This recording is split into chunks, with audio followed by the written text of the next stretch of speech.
Welcome to the Slop Farm. Enjoy the video.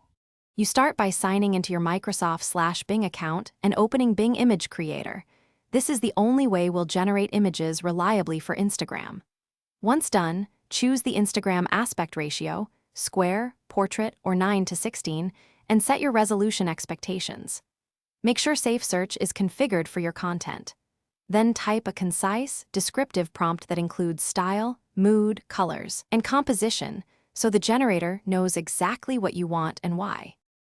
You now refine the prompt with specific style tags and technical cues so results match Instagram aesthetics. Include camera and lens notes, distance, lighting, color palette, and a clear focal point, then add negative terms to remove unwanted items. Once a batch generates, compare 3 to 5 variations and choose the closest result. After selecting, iterate by adjusting adjectives or composition terms, and use the upscaling or enhance option to improve sharpness and detail before you finish by exporting the chosen image in high quality, then crop precisely to Instagram's target ratio so the subject remains centered. Make sure the color profile is sRGB and apply modest sharpening.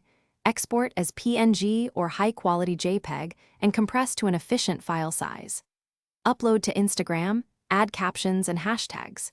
If the image looks off, regenerate using clearer prompts or stronger negative terms. And remember to tweak lighting or focal words to fix recurring issues quickly. Thanks for watching. Consider subscribing if we helped you today.